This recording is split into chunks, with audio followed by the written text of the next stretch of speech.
തട്ടിപ്പ് കൊടും തട്ടിപ്പ്. ജനപ്രതിനിധികളെ കാണിച്ച പാവപ്പെട്ടവന്റെ പോക്കറ്റിൽ കൈയിട്ട് വാരി കീശ വീർപ്പിച്ച പാതിവില തട്ടിപ്പ് കേസ് അടുത്ത നീക്കത്തിലേക്ക് കടക്കുകയാണ്. പാതിവില തട്ടിപ്പ് കേസിൽ അന്വേഷണം ശക്തമാക്കിക്കൊണ്ട് എൻഫോഴ്സ്മെന്റ് ഡയറക്ടറേറ്റും കളത്തിലിറങ്ങി. മുഖ്യപ്രതിയായ അനന്തകൃഷ്ണനെ ജയിലിലെത്തി ഇ ഡി ചോദ്യം ചെയ്തു കഴിഞ്ഞിരിക്കുന്നു. നിലവിൽ കേസുമായി ബന്ധപ്പെട്ട് ജയിലിൽ കഴിയുകയാണ് അനന്തകൃഷ്ണൻ. സംഭവവുമായി ബന്ധപ്പെട്ട് ഏകദേശം 1300ഓളം കേസുകൾ പോലീസ് രജിസ്റ്റർ ചെയ്ത് കഴിഞ്ഞിരുന്നു.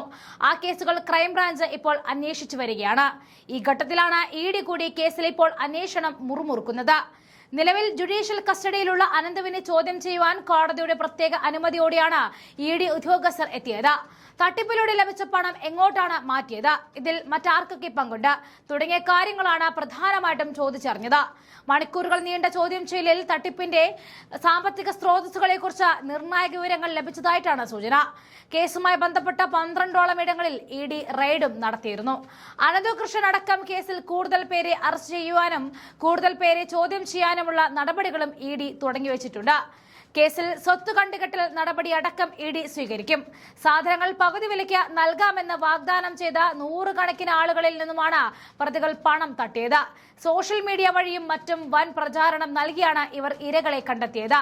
തുടക്കത്തിൽ ചിലർക്ക് സാധനങ്ങൾ നൽകി വിശ്വാസം നേടിയ ശേഷം പിന്നീട് വലിയ തുകകൾ കൈപ്പറ്റി മുങ്ങുകയായിരുന്നു. സാധാരണക്കാരുടെ കണ്ണീരിൽ കുതിർന്ന പണവുമായി മുങ്ങിയ പാതിവില തട്ടിപ്പ് കേസിൽ BJP ഉന്നത നേതാവും കുരുങ്ങിയ വാർത്തയെ നമ്മൾ കണ്ടതാണ്. BJP സംസ്ഥാന നേതാവ് എൻ രാധാകൃഷ്ണനെതിരെ തൃക്കാക്കര പോലീസായിരുന്നു കേസെടുത്തത്. എൻ രാധാകൃഷ്ണനെ കൂടാതെ BJP നേതാക്കളായ സുമേഷ്, രൂപേഷ് മേനോൻ, KT ബിനീഷ് എന്നിവർക്കെതിരെയും പോലീസ് കേസെടുത്തിരുന്നു. പാതിവിലയ്ക്ക് ഇരുചക്ര വാഹനം നൽകാമെന്ന് പറഞ്ഞ് പണം വാങ്ങി 2 വർഷമായിട്ടും വാഹനമോ പണമോ നൽകിയില്ല എന്നാണ് പരാതി. CSR ഫണ്ട് ഉപയോഗിച്ച് സ്കൂട്ടറും ലാപ്ടോപ്പും പകുതി വിലയ്ക്ക് നൽകാമെന്ന് വിശ്വസിപ്പിച്ച അനന്തകൃഷ്ണനും സംഘവും തട്ടിയെടുത്തത് 1000 കോടിയിലധികം രൂപയാണ്. തുടക്കത്തിൽ കുറച്ചുപേർക്ക് സാധനങ്ങൾ നൽകി വിശ്വസിപ്പിച്ച് പിന്നീട് ലക്ഷക്കണക്കിന് ആളുകളിൽ പണം വാങ്ങി മുങ്ങുകയായിരുന്നു. ഈ തട്ടിപ്പിൽ BJP നേതാക്കളുടെ പങ്ക് പുറത്തുവന്നതോടുകൂടി BJP നേതൃത്വവും കുരുങ്ങുകയായിരുന്നു. എൻ രാധാകൃഷ്ണൻ പ്രസിഡന്റായ സൈൻ എന്ന സംഘടനയുടെ അക്കൗണ്ടുകളിൽ നിന്നും തട്ടിപ്പിലെ മുഖ്യപ്രതിയായിട്ട് അനന്തകൃഷ്ണന്റെ സ്ഥാപനങ്ങളിലേക്ക് 42 കോടി രൂപ കൈമാറിയതിന്റെ രേഖകൾ ക്രൈംബ്രാഞ്ച് കണ്ടെത്തിയിരുന്നു. 40,000-ലധികം പേരിൽ നിന്നും കോടികൾ തട്ടിയെടുത്ത ഈ കേസിൽ എൻഫോഴ്സ്മെന്റ് ഡയറക്ടറേറ്റും ക്രൈംബ്രാഞ്ചും ഒരുമിച്ച് അന്വേഷണം നടത്തിവരികയാണ്. കമ്പനികളുടെ CSR ഫണ്ട് വഴി ബാങ്കിൽ 50% തുക കണ്ടെത്താമെന്ന വ്യാജേനയാണ് ജനങ്ങളെ ആകർഷിക്കുന്നത്.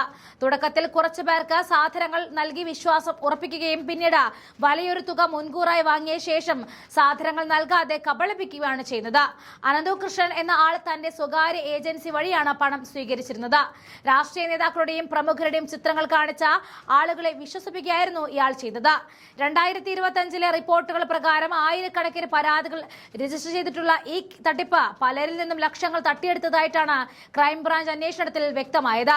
ഈ കേസിൽ ലാലി വിൻസെന്റിനെതിരെ ആരോപണം ഉയർന്നുവെങ്കിലും അവർ വാങ്ങിയ പണം വക്കീൽ ഫീസാണെന്ന് ബോധ്യപ്പെട്ടതോടെ ക്രൈംബ്രാഞ്ച് അവർക്ക് ക്ലീൻ ചീറ്റ് നൽകിയിരുന്നു. മാത്യു കുഴൽനാടൻ MLA അടക്കമുള്ള നേതാക്കൾക്കെതിരെയും പ്രതി അനന്തകൃഷ്ണൻ മൊഴി നൽകിയെങ്കിലും അതിന് യാതൊരു അടിസ്ഥാനമില്ല എന്നും തങ്ങൾ 1 രൂപ പോലും വാങ്ങിയിട്ടില്ല എന്നും അവർ വ്യക്തമാക്കിയിരുന്നു. വക്കീൽ കൂടിയായ കുഴൽനാടൻ തെളിവുകൾ ഉൾപ്പെടെ ഹാജരാക്കിയാണ് തനിക്ക് വേണ്ടിയെന്ന് വാദിച്ചത്. ഇന്ന് കോടതി മുറിയിൽ അനന്ത് നിൽക്കുമ്പോൾ കുഴൽനാടൻ അന്ന് തീർത്ത ആ പ്രതിരോധം അയാൾക്ക് ചുട്ടുപൊള്ളുകയാണ്. എറണാകുളം ജില്ലയിലെ ഒരു MLAക്ക് 7 ലക്ഷം രൂപ, ഇടുക്കി MP ഡീൻ കുര്യാക്കോസിന് 45 ലക്ഷം രൂപ, CPIM ഇടുക്കി ജില്ലാ സെക്രട്ടറി CV വർഗീസിന് 25 ലക്ഷം രൂപ, കോട്ടയം MP ഫ്രാൻസിസ് ജോർജിന് 10 ലക്ഷം രൂപ, മൂവാറ്റുപുഴയിലെ യുവ കോൺഗ്രസ് നേതാവിന് 5 ലക്ഷം രൂപ നൽകിയെന്നിങ്ങനെയാണ് പ്രതി പോലീസിന് മൊഴി നൽകിയത്. മാത്യു കുഴൽനാടന് പണം ബാങ്ക് വഴി നൽകാമെന്ന് പറഞ്ഞപ്പോൾ പണമായി കൈമാറിയാൽ മതിയെന്ന് അദ്ദേഹം ആവശ്യപ്പെട്ടതായിട്ടും അനന്തുവിന്റെ മൊഴിയിൽ ഉണ്ടായിരുന്നു. ചുരുക്കത്തിൽ കോൺഗ്രസ് നേതാക്കളെ പ്രതിക്കൂട്ടിലാക്കി രക്ഷപ്പെടാൻ ശ്രമിച്ച BJPക്ക് കൂടി ആ സമയത്ത് പണി കിട്ടുകയായിരുന്നു. സ്വന്തം നേതാക്കളെ അറസ്റ്റ് ഭീഷണി നേരിടേണ്ടി വന്നതും BJPയെ വല്ലാതെ തൊലച്ചിട്ടുണ്ട്. രാഷ്ട്രീയ സ്വാധീനം ഉപയോഗിച്ച് പാവപ്പെട്ടവന്റെ പണം തട്ടിയെടുത്ത ഈ പകൽ കൊള്ളയ്ക്ക് പിന്നിലെ യഥാർത്ഥ പ്രതികൾ അഴിക്കുള്ളിലായിക്കൊണ്ടിരിക്കുകയാണ്. വലിയൊരു തട്ടിപ്പിൽ ED അവരുടെ പണിയും തീർക്കുമ്പോൾ കൂടുതൽ ഉന്നതർ കുടുങ്ങുമോ ഇല്ലയോ എന്നാണ് ഇനി അറിയേണ്ടത്.